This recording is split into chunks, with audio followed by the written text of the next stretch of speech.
Hello everyone, my name is Abhishek and welcome back to my channel. Today is episode 19 of Azure Zero to Hero series, and in this video we will understand what exactly is monitoring, what are the roles and responsibilities of a DevOps engineer or SRE engineer in terms of monitoring, and how to build an effective monitoring system on the Azure platform. So this video will be very helpful to understand monitoring and also from your interview point of view. Please try to watch it till the end. A lot of times people tell me that Abhishek, we watched hours of lengthy tutorials on monitoring, but still could not understand what exactly does a DevOps or SRE engineer monitor. Do they just monitor the CPU or memory? No, is it fine if I just monitor the CPU or memory of my nodes and applications? No. Within an organization, for a end user to access the application that is deployed on your Kubernetes cluster or on your virtual machines, there are so many components that are involved in between. And to build an effective monitoring system, you have to monitor all the components that are involved along with your application. Only then you can build an effective monitoring system. Abhishek, I did not understand what are the different components here or what are you talking about. Let's take an example to understand it in a better way. Let's say there is an organization called example.com, and this example.com have all of their resources, workloads, infrastructure, everything on the Azure platform. So they are completely on Azure. For example, they might be using the blob storage for the storage services on Azure or storage resources, or they might be using some files service on the storage account. And for their applications or for their workloads, they might be using a Kubernetes cluster. So their applications are basically deployed on Kubernetes cluster. And this cluster, assume, is procured using AKS. So just I'm trying to make sure that they are completely on Azure and using the Azure native services. And when you create a AKS cluster or Kubernetes cluster through AKS, like we discussed in the last classes, there are two primary things. One is the managed part of the Kubernetes cluster, which is typically the control plane, where you have the API server, etcd, scheduler, controller manager, cloud controller manager. Then we have the nodes, node pools, or the data plane component, where let's say the applications are deployed through deployment, where replica set creates pods, and within the containers, they have their applications running. Now, what I was trying to say is when a user wants to access this application, there are multiple components that are involved to reach this application. For example, they will have a virtual network as well, right? And within the virtual network, they will have a firewall setup, which is a network component. They might have a web application firewall setup, which is another network component. They will have bunch of NSGs, multiple network components, and assume this Kubernetes cluster is part of this virtual network. So if user wants to access this application, request will go through this virtual network, the virtual network components or network components, and it will go to the API server. And from the API server, the request will go through the scheduler. Then you have the kubeproxy, kubelet, And finally, the request goes through the application. And within the Kubernetes cluster also, you have a cluster network, right? So you might be using the Azure cluster network, or you might be using Calico, Flannel, whatever the cluster network that you want. So you have a virtual network, then you have the cluster network, cluster components, and virtual network components. This is just for the application. Along with that, you have the storage resources. They might have some additional virtual machines. They might have some serverless functions, hundreds of Azure resources that they might be using. Now, it is your responsibility to create the networking setup for this user workflow and also to monitor this particular services as well. So broadly, what I can do is I can divide. Effectively, this is how most of the organizations do as well. Networking is divided, my bad, monitoring is divided at 6 levels. Now, if you can explain monitoring the same way that I'm explaining, then you have high chances that interviewer is convinced with your monitoring skills or the monitoring system that you have built. So try to understand it, whatever I'm trying to explain. So level 1 of monitoring, according to the end-to-end workflow, let's say you are a DevOps engineer and you are building the monitoring system for them. So the level 1 of the monitoring system that I would do is I will build monitoring system for the network traffic or the network components, right? Because if the network components are not behaving as expected, then immediately user will see the traffic interruption or user will not be able to access these applications. So there is a bad user experience. So I have to monitor the network components. Level 2, these levels are just divided for your better understanding. Level 2 is probably I would monitor the nodes or the node pools. Mostly for the Kubernetes cluster, the node pools are created using virtual machine scale sets, right? So we have to monitor the nodes and node pools, such as, is the virtual machine scale set behaving as expected? Or are the nodes reaching 100% of their CPU? Are the nodes reaching 100% or of their memory? Then there is a high chance that your node might not work as expected because it already reached the maximum capacity, right? So we will collect these information, such as in level 1, we will try to collect the information about the network components, and depending upon the information that we got, we will perform analysis.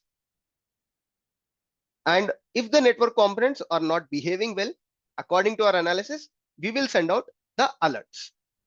What tools will we use? I will cover in a minute. Let's first try to complete what are the different levels, and then I will tell at each level what are the tools that we can use. Then comes level 3, where you might be interested in monitoring the control plane components. Here the question can be, Abhishek, control plane components are managed by AKS already, so why would you like to monitor? I'll give an example. Let's say this example.com has onboarded with AKS and they started using it, but somehow the applications or the users are not satisfied with the response. And when they try to debug, troubleshoot, developers, DevOps engineers, they have realized that their containers are good, their pods are good, their deployments are good, but the API server, which they got it from the AKS, is not meeting their expectations, or etcd has crashed for some reason. If you don't monitor the control plane components, saying that they are Azure managed Kubernetes components, if there is any issue with these components, it will interrupt or it will create a bad user experience. That's why we should also be monitoring the control plane components or the managed components. What will you monitor here? Typically, we can check if the API server response is as expected. There are tools for it. We will come to the tools, but I'm just giving examples of what you can monitor. Level 4, your workload components, right? Or the data plane components, such as you can monitor the pods, you can monitor the containers for specific parameters. Level 5, like I told you, the most important one is your application performance monitoring. End of the day, you might have all of these things well, but if your application itself is not performing well, then there is no point. The end user experience will anyways be bad. That is, let's say your application is not able to respond to 100 users at once, but there are 100 users who are trying to access. You might have a load balancer, you might have everything that is set up and everything is working as expected. Still, if your application is not designed to handle performance, if there are performance issues, then obviously there will be a bad user experience. So we also have to track the application performance monitoring. Level 6, monitor the other services. Till now, we were just talking about network components, Kubernetes cluster, but there are also storage accounts or virtual machines, or you have other Azure components, right? So these are the 6 levels that you have to monitor, and order of levels is not important.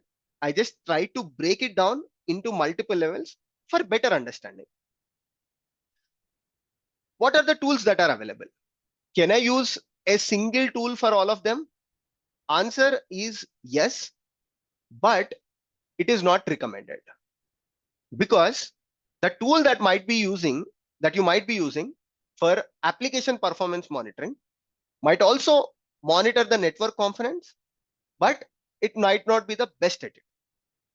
So what we can do is pick up the tools that are best for each level. Example, for network components, we can use the network watcher service on Azure.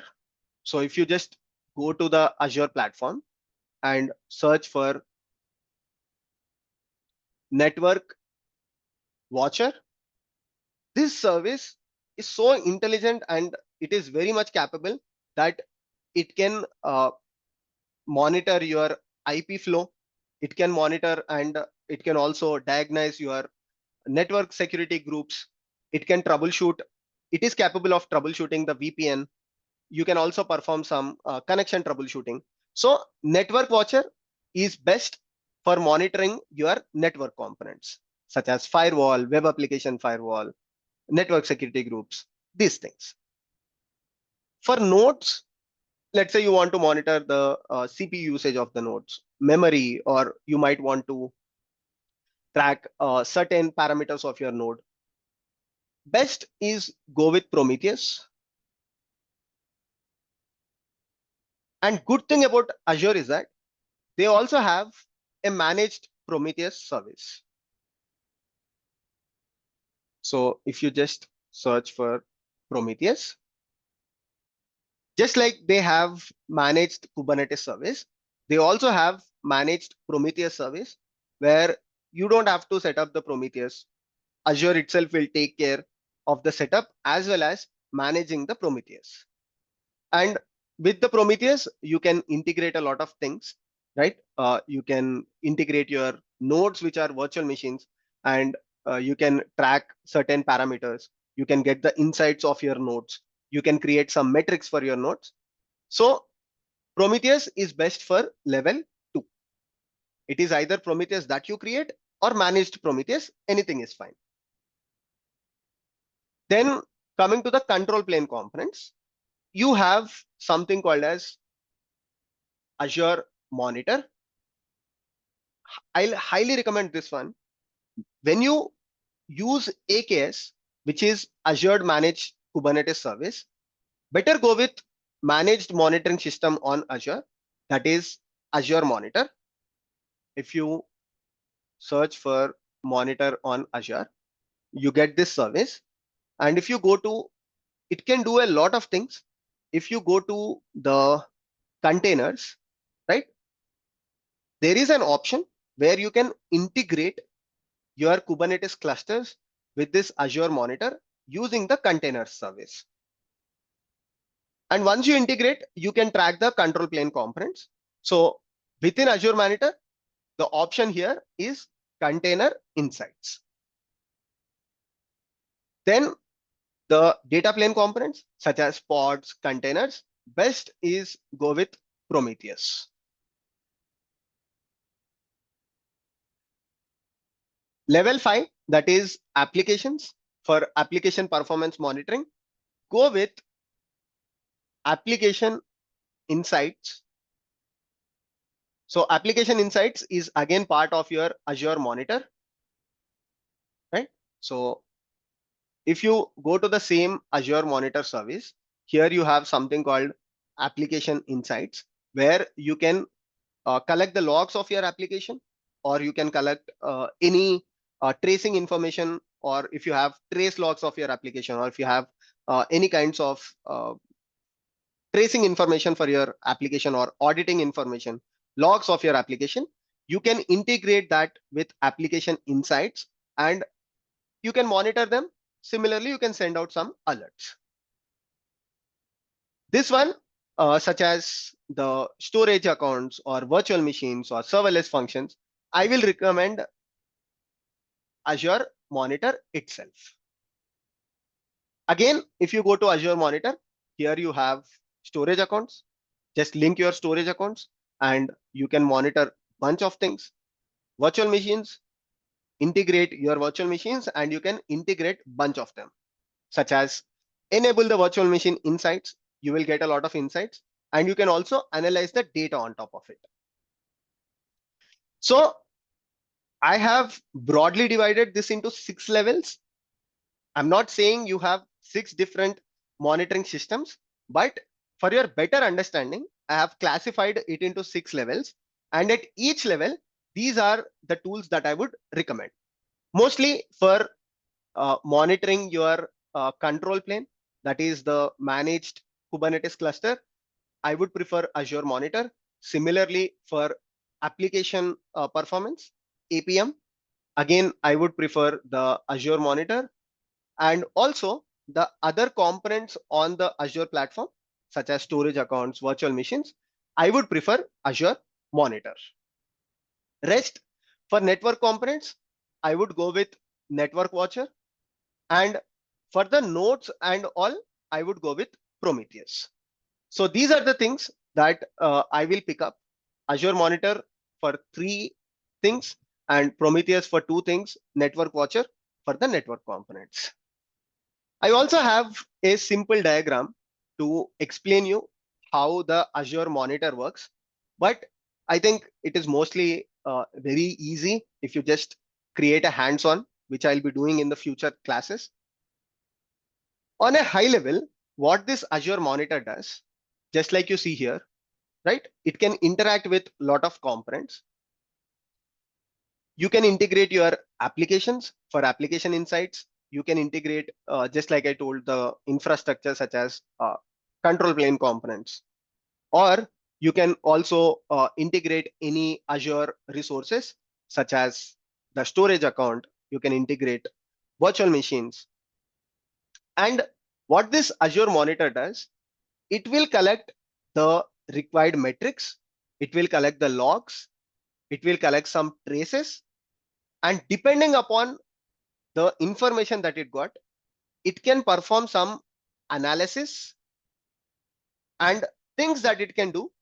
It can send you some insights that, hey, probably you can increase your virtual machine, or you can change your virtual machine type from this one to this one, or probably you can scale your Kubernetes cluster.